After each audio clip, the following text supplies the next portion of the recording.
So this will be the part 2 of the video I made last week on gang stalking. And if you don't know what I'm talking about, then you can look at the last 2 videos and all that. Why I think it's more of a demonic or spiritual thing, or part of people, the occult.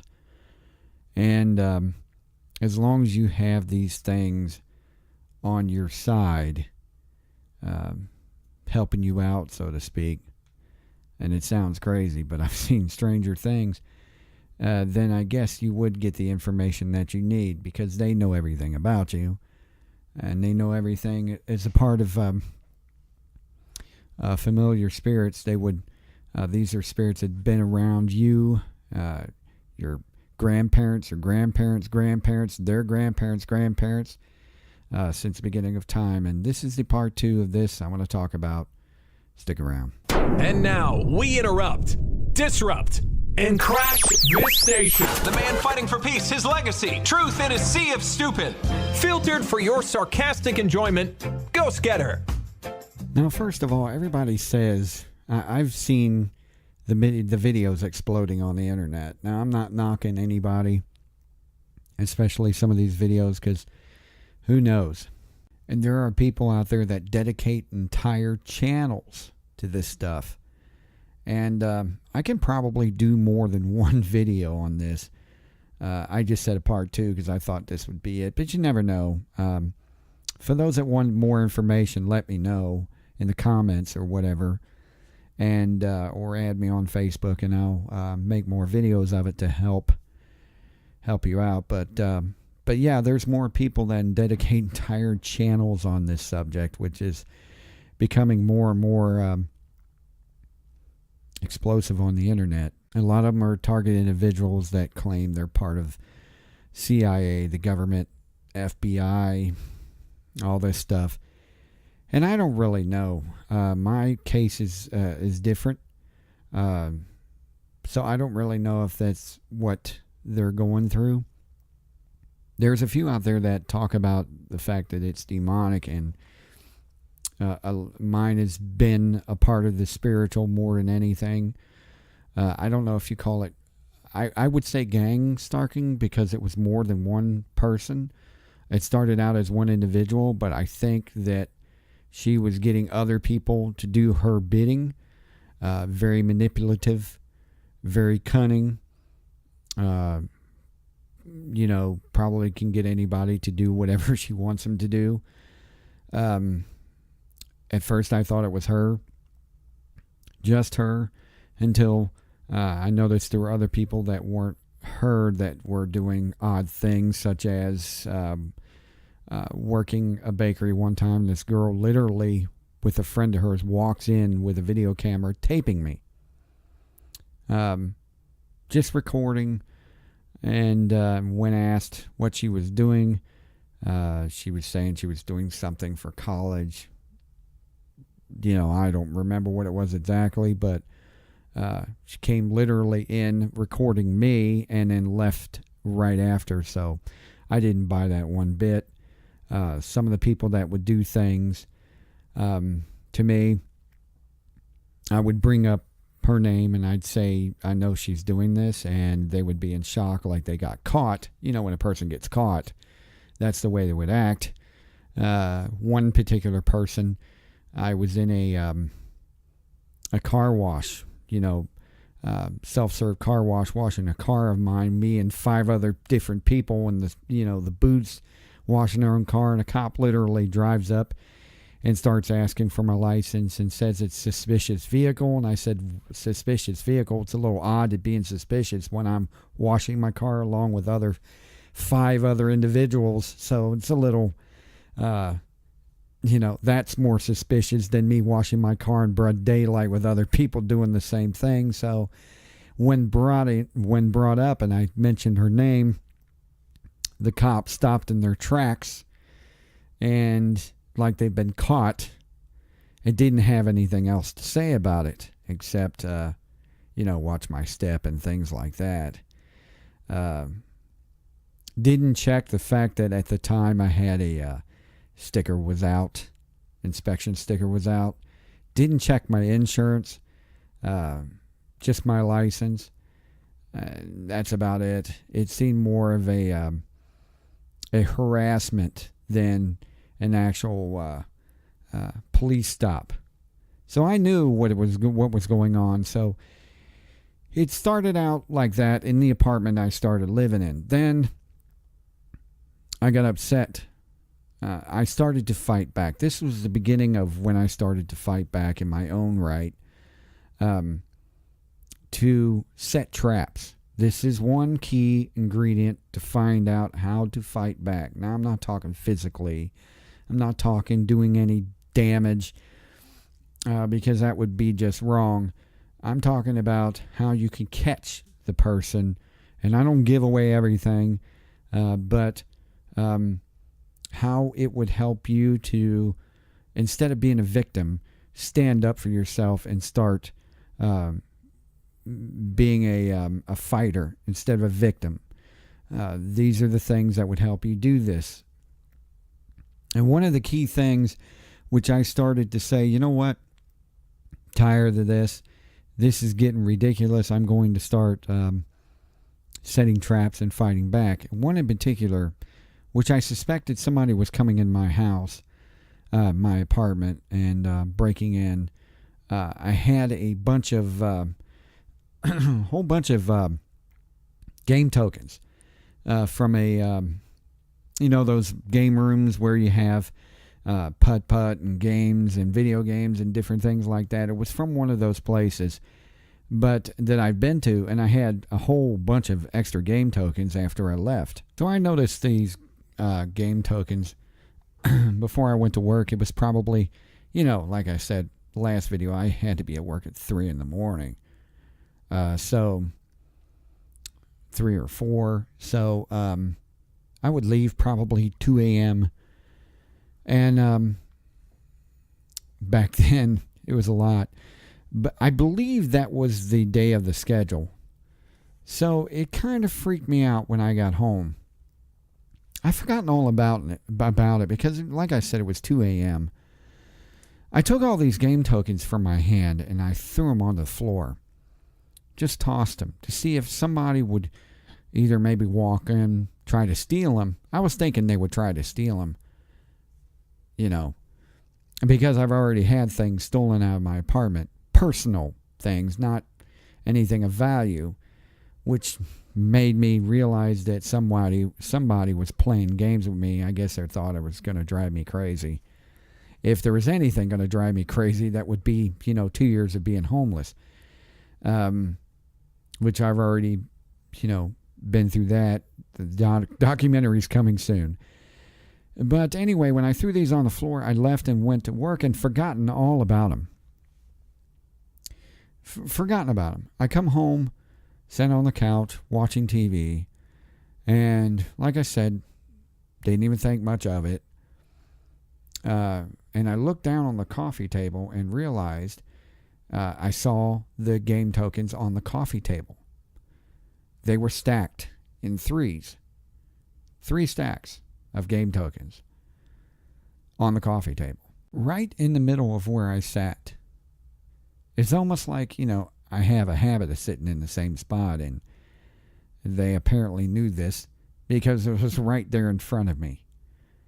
And, I usually sit in that same spot at the time, so right in front of me thinking, holy crap, I was in shock. It's shocking when you see something like that, knowing what you just did when you left. And in the middle of them was a rock. It was more of a marble quartz type rock, something like that was sitting there with them, with these 3 stacks. And now I don't know if anyone knows what this means, because I really haven't gotten a full answer about it. I know somebody that I asked that used to be in the occult, and they said these are witches and people that are in that sort of thing would use these rocks either as curses or good luck or things like that. It could mean good luck charm, so keep it. And I said, heck no, I ain't keeping it. So I opened the front door to my house and threw it. He told me it could have been, a bad sign to throw it. So you can't win. You can't win either way. So after I threw it, it's like, could be a bad sign. Like, give me a break, okay? But I was thinking at the time when they were stacked, like, crap, this person could have been watching me while I was doing it at 2 a.m. Now, there's only one place you can actually hide in my apartment to see me do this, and there's a closet, next to the kitchen when you walk in the door where you put your coats or whatever. So you'd have to be, and it's not very big, it's real thin, so you have to pretty much, it's a coat closet, so you have to pretty much be really skinny to hide in there. So there's really no way a person could hide in there, or there's really no way to watch me do this. So what do you think it is? How did they know that's what I did? We're talking 1994, so there's no actual tech surveillance cameras maybe back then that you could possibly post without paying a whole bunch of money for them or being rich to do so. So this is how I know it's not a TI individual such as government or anything like that, because you'd have to have a lot of money and so on and so forth. So that was one of the signs that told me, yeah, apparently they fell for the trap, and then they got caught. Or it was the other way around. They were letting me know that they were watching me and knew exactly what I was doing. So it was no surprise in that area for sure. But I started to, leave, write things down, tell the police what was going on, and so on and so forth. I started to, I talked to a DPS officer that worked as a security guard where I worked as a second job, and asked him exactly what would be the laws of showing up, being on people's street. Can you get arrested for stepping on their property? Can you get arrested for not stepping on their property? What exactly is how far can I go to get information? Because I need to find out what's going on. I need to know. The only way I'm going to get the answers is if I do it myself, because by law, there's nothing they can do. So what can I do? And he told me that as long as you don't step on a person's property, and this is, like I said, 1994, you can pretty much do whatever you want. You can sit on the street and outside of their house and do whatever, as long as you don't do anything that's totally illegal, violent, or anything like that. You can do whatever you want. But we're talking in 1994, so I started to try to catch whoever the individual was that was stalking me or showing up in my house, so on and so forth. I would wait outside my house, of course. That didn't work. I would make a schedule at work, or talk about the schedule at work and be there when I shouldn't have been, or be at work when I was, odd times and things like that. Change my routine of when I go to work, change my routine of how I walk to work, so on and so forth. There were different things like that would happen. There was one in particular time when I decided to change my route and walk over the bridge on the service road. Instead of going down one service road, I walked over the bridge and went down the other side of the service road. And when I did that with my headphones on, I heard this bang noise and looked over the bridge and realized somebody come off the highway in a Bronco, off the highway, off the service road, and ran into a building right through the glass door one night when I was coming home. If I had been walking on that side of the service road, that Bronco probably would have taken me out. yeah, I changed my routine and things like that. I started to trap whoever it was, or tried to trap whoever it was that was doing this, and fight back. Now, I'm not telling anybody else to do it. I'm because, I wouldn't suggest doing the things that I do, certain things. Come up with your own ideas. Come up with your own, without telling anybody. Because if I tell you, some other people could be watching this and then they know your secret. But I'm telling you, come up with your own ideas to catch people doing it. Stand up, be bold, be brave, and say, hell no, you're not going to do this to me. And fight back and say, you know what? You're going to end up getting caught. So keep doing what you're doing. You're going to get caught. You're going to do something stupid. And eventually, every criminal leaves a flaw. Every criminal leaves a piece of evidence. Every idiot leaves some sort of ego trip and screws up. And that's exactly what this person did. Eventually, they pulled their ego out and didn't think that anything was going to happen, or didn't think they were going to get caught. And in my own right, I got the evidence and I caught them. So what I did was to find out if it was more human or more spiritual. There were times when I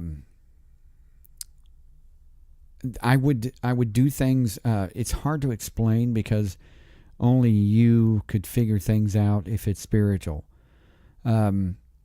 It's not something that you can prove physically.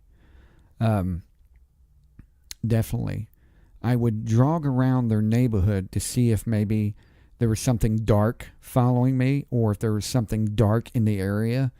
There's been a few instances where I would notice things out of the ordinary, like trash can jumped out in front of me driving down the road. And it's very odd that that would happen when no one else was around. It just right in front of my car.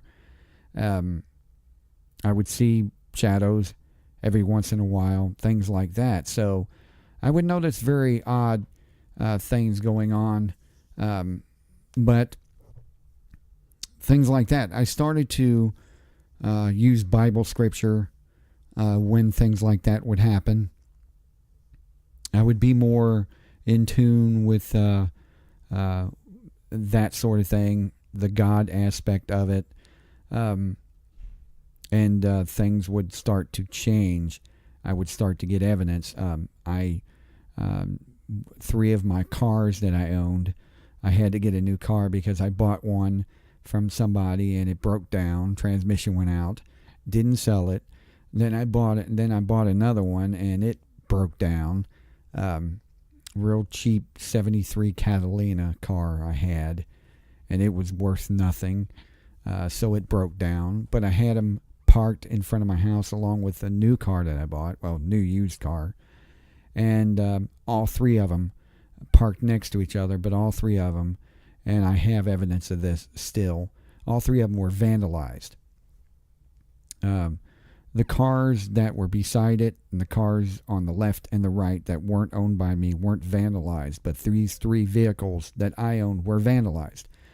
From scratches in the window to broken mirrors, things like that. I came out one time and there was a can of aerosol can that was shoved underneath my back tire, as if it would have blown my tire, or possibly worse, if I had backed up over it. It wasn't one of those things where it just, the wind blew it under my tire. It was shoved under my tire, lodged under there.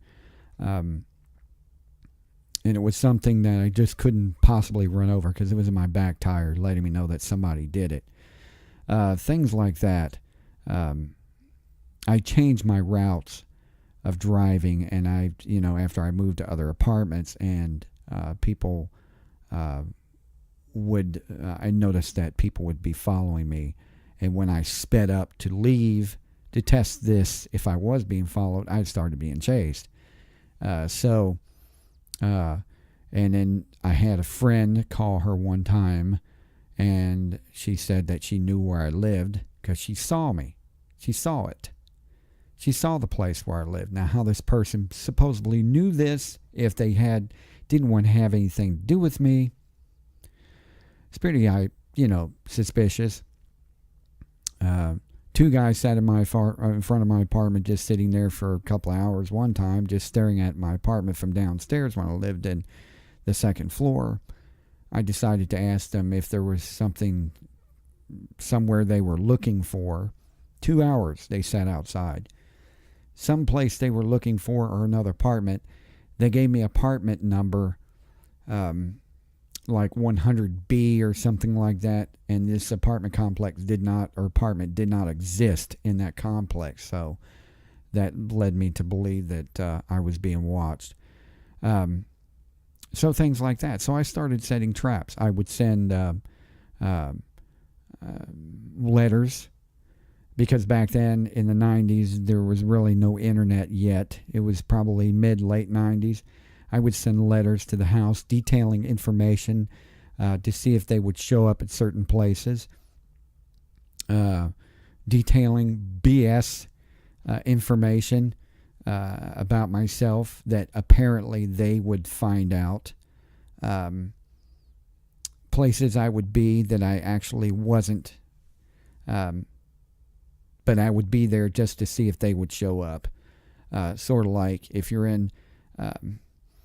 waiting at a bus stop on the corner of such and such, then you wait at the bus stop down the street to see if they would show up at that bus stop, or be there to see if they're watching you. I would literally take people with me to witness other events that would happen to me. One person in particular was with me one time when I stopped at a gas station, and I said $10 as soon as I stop at this gas station, and put the gas thing in my car and started pumping gas. $10 says they'll drive by. Sure enough, they did, which means I was being followed. There was no way I could possibly chase them if I already started pumping the gas. So things like that would happen. So I started receiving strange information that wasn't true about this particular individual. It was almost like the person was their path that they were living, or it could have been intentional to let me know that they knew everything about me or were watching me. They started taking the paths, or telling other people the paths of their life that I've been living, or that I grew up in, such as telling people that they were part German and they had family members in Germany. I've already had, this is my life. I am part German. I wasn't born in Germany, but I've had ancestors from Germany. One, as far as I know, I still had family members related that live in Germany. I am blonde hair, blue eyed. She was dyeing her hair blonde. I've taken karate when I was younger. She started taking karate. Things like that, which became very odd. So I started setting up traps, and each time they started falling for it. I think the biggest trap that I set, brilliant. Two of the biggest traps I set was brilliant. When I moved to Lubbock, and I came back from Lubbock, we were staying at my brother's house. I started getting the suspicion that my emails are being hacked. This was in 2006, I believe. Started getting suspicion that my emails are being hacked. So, and I started a job at Kroger's at the time. So what I did was I made up a fake email. Made up a fake email with a fake female name. It was a character from Hellraiser. Kirsty Cotton was her name. So what I did was act as if I was seeing her, dating her or meeting her, secretly, checking this hanging out with this person or whatever. And it's emails back and forth. And by the way, I still got these emails. So I would write email to this fake person, and this fake person would write an email back to me for a couple of weeks or whatever. And then one particular day, I started to act as if she was asking me where I worked. So I told her, fake email, where I worked, what time I was going to be at work, between the hours of such and such and such and such. I told her, fake Kirsty Cotton, I told her what I was going to be doing, where I was going to be, everything, and all this. So, this is great. So what happened was, I said I was going to be at work between 5 and 10 at night. And I said, which was perfect, I said I was upset at that schedule because I never know when I'm going to work. So I can tell you when I work, but it's never going to be the right time because today I could be working at night. Tomorrow I could be working graveyard shift. Next week I could be working in the mornings. I really don't know where I'm going to work. But all I can tell you is I work Tuesday at between 5 o'clock and 10 at night. I'll be there. So if you want to come by and see me, you can see me between 5 o'clock and 10 at night Tuesday. Brilliant. Because around 5:30, 6 o'clock, the next day after I wrote this email, the next day, her parents show up at the deli. Now, I thought that was really odd because, I've sat there thinking the whole time, you bunch of dumbasses, you got caught in your trap. You fell for it. You fell for it hook, line, and sinker. Now, if I had a camera or videotape or whatever at the time, I would have recorded everything. Instead, I had told witnesses what I did and what happened. And they were laughing about it because I said, you've gotten caught. You fell for it. These are fake emails. And it just told me that they were hacking me. Either those two people were hacking my emails or had somebody do it, or she told them to go there and she was hacking me. But either way, somebody they knew was hacking my emails, and they got caught doing it. So it's no surprise that this happened. But it told me right off the bat that they were doing this. The second thing, that I caught them, busted them. I sent them a letter, physical letter, when I was living in Lubbock. And I sent kind of a sort of an angry letter, and I said, I have never done anything wrong in my life. I have never committed a crime. I have never so much as gotten a speeding ticket. So about a week later, probably, it takes about 3 days to get mail. So about a week later, maybe 6 days, 5 to 6 days later, I'm coming home from work. And I pull up on my driveway, and this motorcycle cop pulls up right behind me in my driveway and says I was speeding on Chicago and 19th Street in Lubbock. Chicago and 19th Street, going 45 into 30 is what he said, I think. Chicago and 19th Street, there's a stop sign.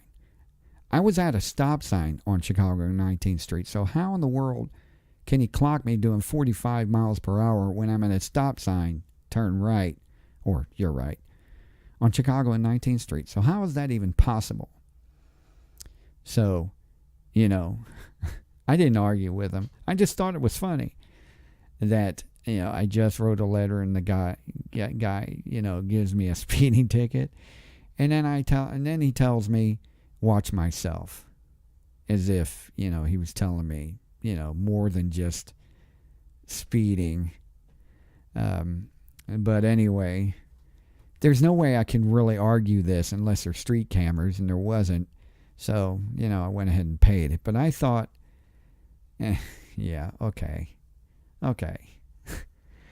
But I guess I'll make a part 3 to this because there's a whole lot of others. But I started using to help you out physically, help you out spiritually, help you out.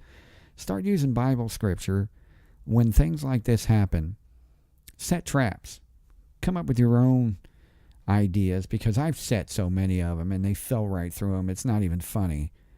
And it doesn't matter if they get caught by the law, and it doesn't matter if they get caught by someone important or everybody knows. I don't even care, because I have plenty of witnesses and I have evidence. But there's it doesn't matter. But to me, you got caught. You fell into the trap, and it really doesn't matter to me who knows or who doesn't know or who cares, who doesn't care. It's personally gratifying to know that you were dumb enough to get caught.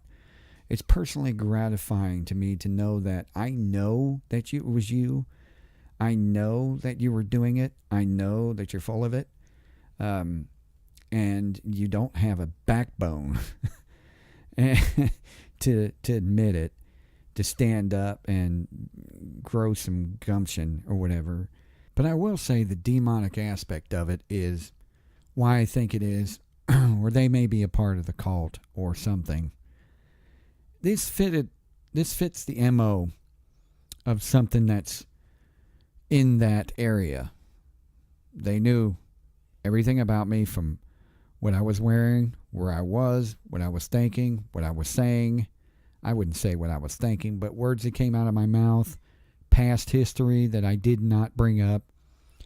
They knew places I've been, places I was, things like that. It fit the MO. Things moved around in my house, noises, smells, you name it. It fit the MO.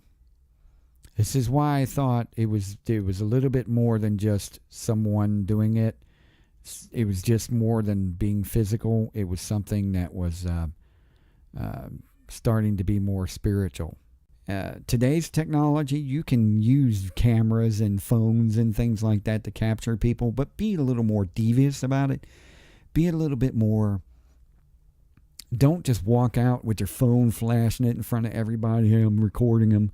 Because, they're going to look at your phone and you're saying, hey, the guy's staring at me. Of course he's going to be staring at you. You're holding your phone in front of his face.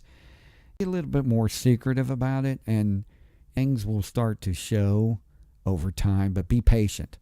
The key and the most important thing is patience. Be patient, because I'm telling you, if you're patient enough, you're going to capture them. It took me...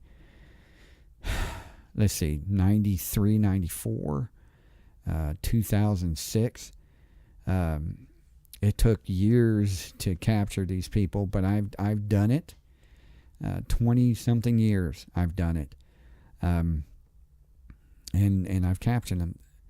And I'll give more of this later on. I'll give more videos later on, and probably somewhere down the road be a part 3. But if you have any questions or want information, then you can ask me in the comment section, and I answer all that I can. If I see it, I'll answer it. But be very devious, be very cunning, and do what they do. Fight back by doing what they do. Hey, if they're doing it to you, do it to them. You have the equipment now. You have the ways of doing it, but definitely, most importantly, God, Scripture. If it's demonic, if it's spiritual, use that, because I guarantee you, every time I fought back putting scriptures up or something like that, it's funny. They seem to have disappeared. They seem to have ran away every single time. What a coincidence. What a shocker that this seemed to happen. Here's the interesting thing about it, and this goes out to the TI people, or the people that think that the government's involved, or CIA. The last time I heard from this person asked me to stop talking to them, to stop having anything to do with them, accusing me of stuff that they pretty much did. In the first place, you need to ask me before you accuse me of anything. get the story before you get a one-sided story. Get the whole picture. But this person claimed to be a part of the FBI, and supposedly this person is now married to an FBI agent. Coincidence? But anyway, they're also still trying to trap me by, they're trying to trap me, and it's not going to work. All I have to say about that is you got caught. You got busted. I know it's you. I don't like you. I don't like your family. I don't like anything about you. I'm not evil. I'm going to do something like you did. I'm not going to do something bad like you did, because if I was going to do that, I would have done it years ago. I'm not a vengeful person, because that gets nobody anything. It doesn't get answers and gets nowhere. I'm not a horrible individual. I don't go around doing bad things to people. I have the right to have my own answers. I have the right to know what's going on. I have the right to get information when I think I have a right to get information. I think in my own part, I have certain rights. And as a human being, which I should be treated, this is why I can't stand these people, because they put me through years of hell. And I'm not accusing them of being angry or hate them, because when I was left out on the street, they, didn't give a crap about me, which they didn't. And I blame myself for that. So I'm not complaining about that at all, that I take responsibility for that. What I am complaining about is the fact that they harassed me after I got back off the street and tried to push me back in that area, and tried to, after I tried to motivate myself and push myself to fight back and be on my own 2 feet, and got harassed by my boss and threatened all the time by people at work and stuff like that, and had to walk miles to work and go through the hell that I went through. You have to make it worse by harassing me and treating me like you did. That's why I don't like you, and that's why I don't like your parents. I don't like anything about what you did. It's unforgivable. But I have to forgive, because God says to forgive, and I have to. So I have no choice on that. And sometimes, some days I get angrier more than other days, and that's something I have to work on. Because it makes me so mad to bully somebody, and it just makes me so angry when I think about it. It makes me so angry why they did it, because I can pretty much figure it out. I get so angry, and it hits me deep. It hits me deep inside. It's a weakness of mine. It's another weakness of mine, and that's another MO that I was talking about earlier. They prey on your weaknesses. If they know what your weaknesses are, that's what they did. They knew exactly what my weaknesses are. They knew weaknesses I've never told anybody.